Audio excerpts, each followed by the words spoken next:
I was walking along the street. He drove very slowly next to me, and I was like, what does uncle want? And uncle said, 小姐, how much? 多少钱啊? Wow. I looked at him, I was like, uncle, 你没死过啊?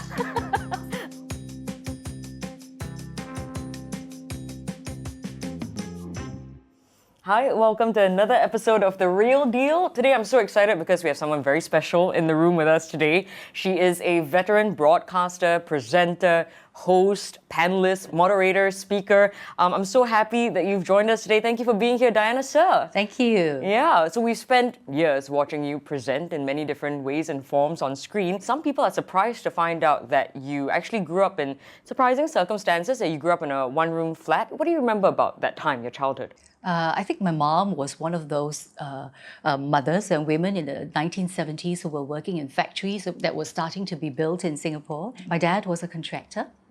So I was born in a one-room flat in Toa Payoh. So luckily for us, Singapore at that time, the government was starting to build schools, and I guess education was compulsory at that time. So my parents just sent me to the nearest school, which is what we used to do, send your child to the school just downstairs. So I had to walk about 5-10 minutes to my school, and I took the advice, I followed the example of my parents, I dug in my heels and I worked at my studies. That was what I really learned from the family. And I remember when I was in P1 or P2, I told my mom, I said, I'm going to take my multiplication tables out of the house and you shut the door. Don't let me in until I can memorize my multiplication tables. You imposed that on yourself. I imposed that on myself. And I have this image of myself sitting on the ledge just outside my door, trying to memorize until I was satisfied that, okay, I got it down pat. Wow. Then I asked my mom to let me in. You're the first person I've heard who punished themselves as a kid. Yeah. Right, and I was like, no tutor to say whether you're correct or not, how to make it all work. So it was a lot of rote learning, I think, unfortunately. But I got to get started somewhere. From what I understand, your first major exam, which would be PSLE at the time, right? You did pretty well and you were proud of yourself. Was your family amazed that you had done this for yourself? So I think my mom was gratified, but quietly so. We only understood what it meant when one of my aunts, who was a university graduate at that time, said that she's going to go to one of the best schools in Singapore. But it was my paternal grandfather's reaction that sort of stumped me, because he was on his pipe at that time and then he just looked far off and he said, you're just a girl. What good will that be? Wow.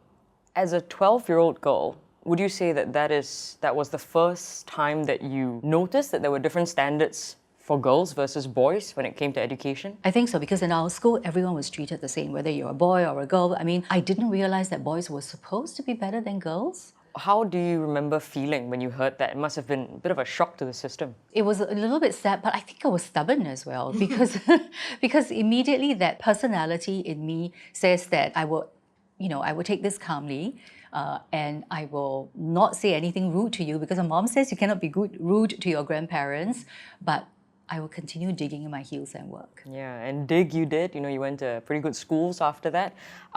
When you went to secondary school, do you mind sharing what school it was? Yeah, I went to St. Nicholas Girls' School. St. Nicholas Girls' School, pretty well known for being a very decent school.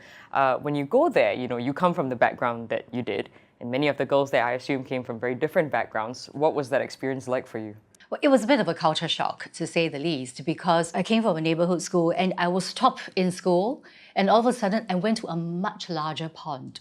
So in the much larger pond, I realized that, wow, some of the girls are very different from me. They came from middle-class backgrounds, some even better. I remember it was one incident that really sticks in my head. I think I was in Sec 2, and my English teacher wanted all the girls to stand up and read a few paragraphs. So when some of the girls stood up, I felt a bit like, wow, why she speak the English got accent one? Wow, so impressive, like she could articulate every single word. And when I spoke, I had not even gone to my second sentence when the teacher said, okay, sit down. Oh, yeah. So I was like, oh my gosh, I wasn't good enough. Gosh. Because I didn't have that posh accent. I think that sort of triggered something in me. I became so self-conscious that I started to stutter, actually. I am genuinely surprised to hear that you used to stutter at least. Well, how long would you say that went on for? I would say a couple of years, you know. I came from different backgrounds from the girls. Like, they had certain advantages, clearly. I mean, the spoken English was just one of the things. And I remember, this is really embarrassing to say, but I remember I went to school one day and my girlfriend said, my classmate said, oh, you know, I showered this morning and then, you know, I changed my underwear. And then I was like, oh. And then she looked at me and she went, you mean you don't shower in the morning? And I was like, of course I do. Right. So I took mental note, rich people shower first thing in the morning when they come to school. So I'm just exposed to things like this. And so after that part of your story and your journey, you move on to a very good university as well, our national university. What was that experience like for you at that time? Well, I was hardly in school. What do you mean? Because I had started working part-time at, back then it was, the TV station was called Singapore Broadcasting Corporation. Right. I don't think you all remember that, but it was called Singapore Broadcasting Corporation back then. I was studying mass comm, so I was actually doing the practical part of it. So I skipped a lot of classes. Right. I see. My first gig was actually as a host. I did Crime Watch. Yes, yeah, Crime Watch. I started off as a host, really, and then there was a period where everyone had to be everything. It's a bit of an old-fashioned artiste sort of system where you have to host, dance, act. And how many of that can you fulfill? The only thing I liked was the hosting. I see. Yeah. Yes. I was on this sitcom called 3 Rooms, which is like a rip-off of Friends. It was doomed from the start, right? When we debuted, the review came out in Straits Times, and I was massacred. I was massacred. So cried the whole What do you night. remember reading about yourself? I don't remember, but it was along the lines of she was really bad. Yeah. So that night, go home, cry, finish, tomorrow, go for rehearsals again. Yeah. The show always goes on. And there's no way for you to quickly film yourself saying, actually, I put so much work into this. There's no way, right? Well, the truth of the matter is people assume that you put a lot of work in it. It doesn't guarantee that you are good. Well, I was quite bad. That's funny. I was quite bad. That's why I never went into acting. Yeah. Well, most people know you not for acting, but for all the different stories that you managed to bring out through your work in broadcasting. These days, a lot of people watch you on Talking Point. That's one of the big shows that they see you on online and on TV. You used to host this show called Get Real. It's almost like the genesis of Talking Point, right? You go out and you look at stories and you sort of go down on the ground to explore things. I mean, Talking Point is not like Get Real, but I do tend to end up with the stories that are a little bit more like Get Real, a bit more investigative, the underbelly of Singapore. Like my first story for Get Real, I remember that was, wow, more than 20 years ago. I had to go undercover as a streetwalker. So we wanted to know what it was like if you are the 30% women who live in Geylang. That's fascinating. So they had you dress a certain way, stand in certain places for that? Yeah. So when my editor called me up and she said that I want you to go as a street worker, I was like, no way it's gonna work. Like, people will know me. No one will come and talk to me one. Right. So she said, just try. I said, okay, fine. And then when I went to one of the areas in Geylang for a research interview, it was during lunchtime and I wasn't wearing any makeup. So me and my writer, we were there trying to talk to some people. And this car, like, think of it like a real family car right now. I was walking along the street. He drove very slowly next to me and I was like, what does Uncle want? And Uncle brought down his window, put up his head. Uncle really looks like some middle manager on his lunch break, okay? Average, average. Really average daddy lah. So Uncle said, 小姐, how much? 多少钱啊? Wow. I looked at him, I was like, Uncle, 你没死过啊? I was like, you don't know me, man? And I was trying for the life of me, trying to figure out why would he think that, right? And the only reason, apart from the fact that he actually didn't recognize my face, was that maybe men were in a different zone when they were in a place like this. Like they just don't even see the person, right? They see meat, essentially. That's interesting, right? Because that also brings me to something that I think about a lot when I think about presenters, when it comes to news. You don't exist in a bubble. There are many people these days who try not to pay attention to the news because there's just so much going on and they find it very depressing. When you don't have a choice, when you have to interact with these things for work, how do you not end up feeling hopeless? Back then, closer to the 2010s, some Singaporean men were traveling over to parts of Indonesia and hiring underage prostitutes. So I did a story and I was profiling this girl who claimed that she was 16 years old, but I reckon she might be only about 14 years old. And she was putting on really like this very bright red lipstick and she was putting stuff on her eyes very inexpertly.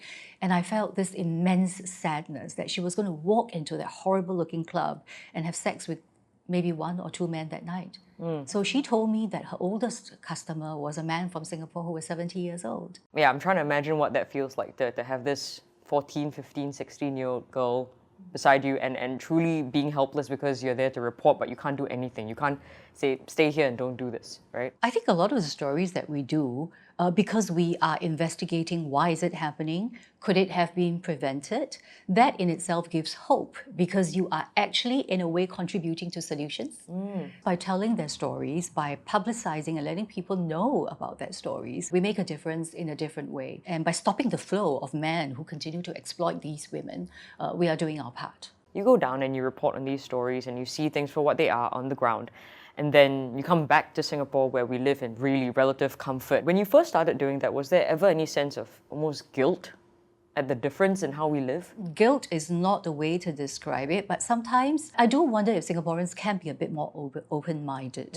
I give you an example. I was profiling this little girl, and she helps her family is her dad is a fisherman, and she was helping her family business and cleaning the fish and all that. And because I spent so many days with her, and she's only a little girl, she's like 9 or 10, so I became a bit like a mummy to her, you know. And I felt that if I could, I would take her out and I would give her education, I would give her a better life. But at the same time, when I see her and her mom together, I was like, who the heck do you think you are to say that? Who do you think you are to take her away from her mother? Because like it or not, she is happier next to her mother.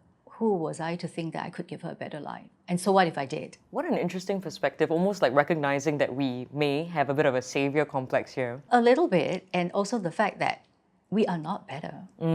We are not better. We are more fortunate, but we are not better. That's really interesting, yeah. As you do these stories or over time, does that affect how you choose to live your life or even raise your kids when you're back here in Singapore? I think it can't change the way I live my life. I mean, what I'm going to do, downgrade because I feel so sorry for them? That's not how I do it. And I tell my kids, I said, look, I cannot disadvantage you purposely. I can advantage you, but in return, can I ask that you give back? You know, in whatever you do in the future, you just have to give back. That's the only way that you can bring good, I think, be worthy of what you have received, I guess. Right. Yeah. In your entire career, what do you feel proudest of yourself for achieving? Recently, I've been working on the Central Kitchen Canteen story. I'm happiest when the students tell me that I want to be just like you when I grow up. So that is better than any award that I've ever received. So actually, I have not received any award. That's why I say it. Yeah, suggestion to someone, give her an award now.